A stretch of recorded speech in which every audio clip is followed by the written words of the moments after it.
Paul George could be on the Orlando Magic by as soon as tomorrow after declining his player option with the Los Angeles Clippers just the other day. Now we're going to get into how that's possible, how we got to this point, and what are the true odds that he ends up joining the Orlando Magic over some of the other teams that he's going to be meeting with over the next coming days. Now, before we get into that, I want to pose a question to everybody and a little sneak peek about what we're going to be talking about today. If it came down to the Orlando Magic or the Philadelphia 76ers, who do you think he would choose? We're eliminating the Clippers right now, saying that he's not going to return at all. If it was between those two teams, who do you think he would lean to? I'm very interested to hear from everybody in the comments because I think it's pretty much a toss-up. Now, let's get into what we know about this situation. Well, what we know right now is the Shams report that says Paul George plans to speak with the LA Clippers, the Sixers, Magic, starting late Saturday night Pacific time, late after free agency opens, which is obviously right around now as I'm filming this.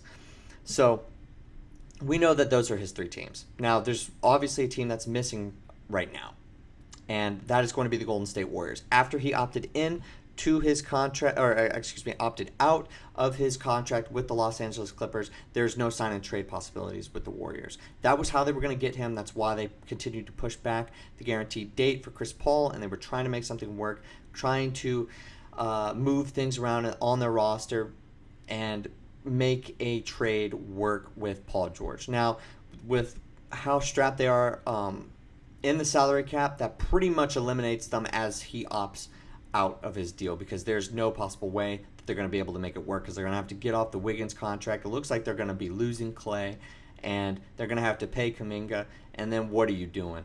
Then you got the okay from Steph and Draymond, but now things are getting really messy. So I think with Paul George leaving, they're just trying to fix what they can and move off the Chris Paul contract, or eventually waive him, which I think that they will end up doing. So we know that the Warriors are out. Well, we also know that free agency right now is at a standstill. I did mention the Chris Paul deal. He was waiting. They were waiting to see what Paul George was going to do as far as opting in or out of his deal with the Clippers. Now they know. Well, there are other guys in free agency, specifically maybe like a guy like DeMar DeRozan, who's waiting on the Clippers and their signings. He can't join the Clippers, or which could be a potential destination for him, if Paul George and James Harden are there. Well, obviously, if he leaves, then DeMar DeRozan can go. So we're going to see a couple of the dominoes fall over the next few days after Paul George makes his decision. But outside of that, I would say that most of the players in free agency are still going to make their regular moves. This isn't going to be like a Kawhi Leonard ordeal where he didn't make a decision until July and free agency was really, really dormant until then. Not going to be like that, but there's a couple people watching Paul George to see exactly what he will do. And we know that the Magic and the Sixers are both in line to pay him a 4-year max contract, not what the Clippers have reportedly been offering him. So this comes from Yahoo Sports' Jake Fisher. He says, both the Sixers and Magic, sources said, are prepared to lavish George with 4-year maximum contracts, as were the Warriors if George would have exercised his $48.7 million player option for this upcoming 2024-25 season.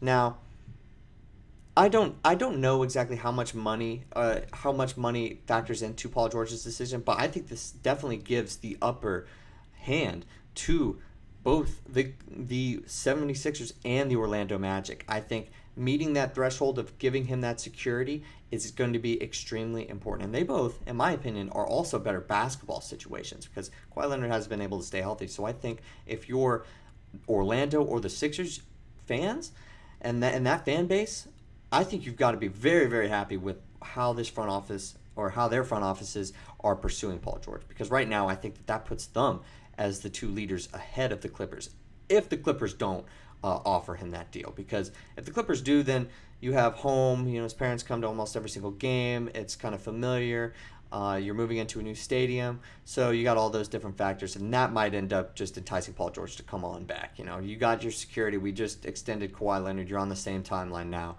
you can come back, you're going to get paid. I think that would be a lot of familiarity, and I don't think he would end up making another move, especially this late in his career. I think he would then, try to retire a Clipper. He's obviously said that he wants to retire a Clipper, so I think that would be probably the biggest thing for him. If they can get that money thing figured out, I think that really puts the Clippers ahead. But what we know right now is it's not figured out. But the Magic and Sixers are willing to pay him, so that could change what the Clippers do. But the Magic and Sixers have already said that they are going to pay him, or offer him, if they can pay him in the end. Now, obviously, just got into a little bit about what does Paul George want? What does he want? Well, we've covered the things that we know. Now, this is the stuff that we kind of know, kind of don't. Let's look at this Paul George quote right now. This is what he said on his podcast, just about what he's looking for in free agency and what exactly the teams can do to try to kind of entice him. He said on his podcast, end quote, "For sure contributing to winning basketball. I mean, at this point, it's not even about, like people are saying, chasing a championship. Like, it's not that. But it's playing the right style of basketball is what I'm chasing." Now, this is a slightly confusing quote. I think it only because gets his point across. He says that he wants to play, good, winning basketball, the right style of play, and I assume in a better culture than the Clippers maybe, or in a culture that the Clippers do have the ability to cultivate, but it's just not there yet. He says that's what he's looking for.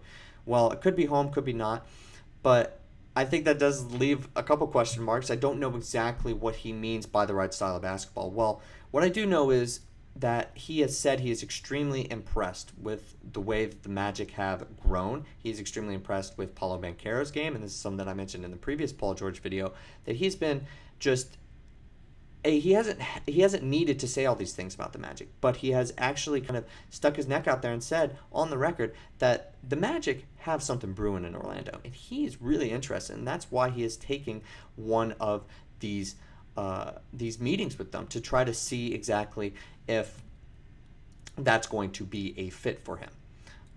And I think that that's a really good sign. So I think that that's the first thing, right? He's looking for a good culture. Well, I think Philly has that too.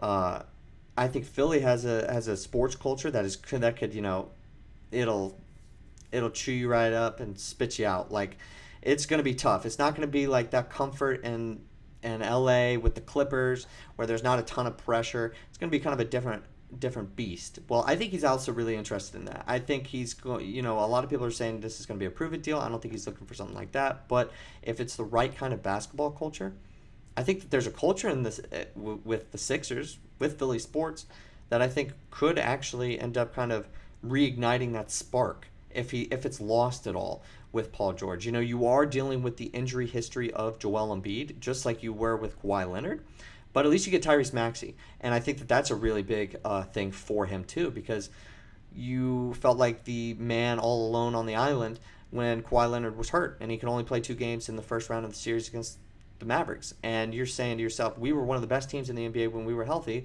just like it was in the previous 4 or 5 years that I've been here on the Clippers, yet it's the same result. So inserting Tyrese Maxey in that situation, if you go to Philly, at least you have somebody else there to support you. So I think that that's really important too for him.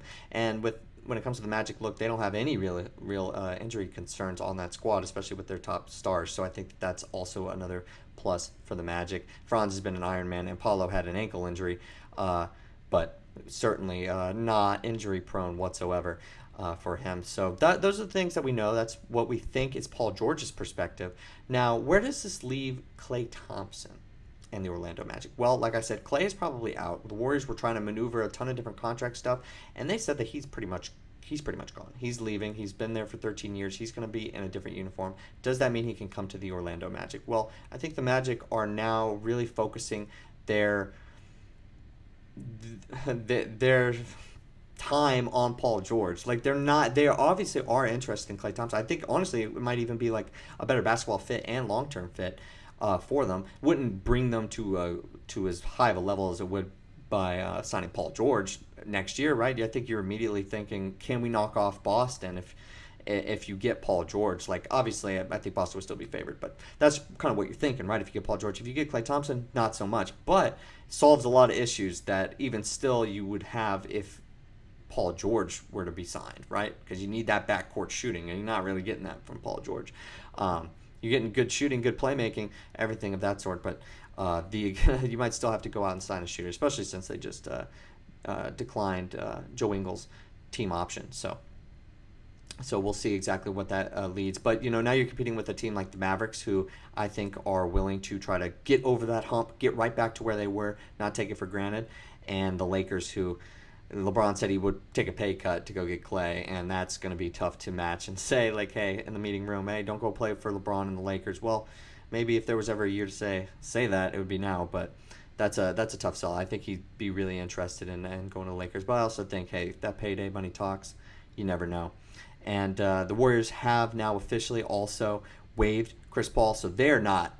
So right now they're not exactly figuring things out. So I think they're completely out of these Paul George sweepstakes. But we'll see exactly where he ends up going. He's obviously starting the meetings tonight, and we're going to know a lot more over the next 24 to 48 hours on whether or not the Orlando Magic will sign one of the biggest free agents in their history, or at least since the early 2000s. But that's all the time we have for today. We'll see you guys next time with more free agency news.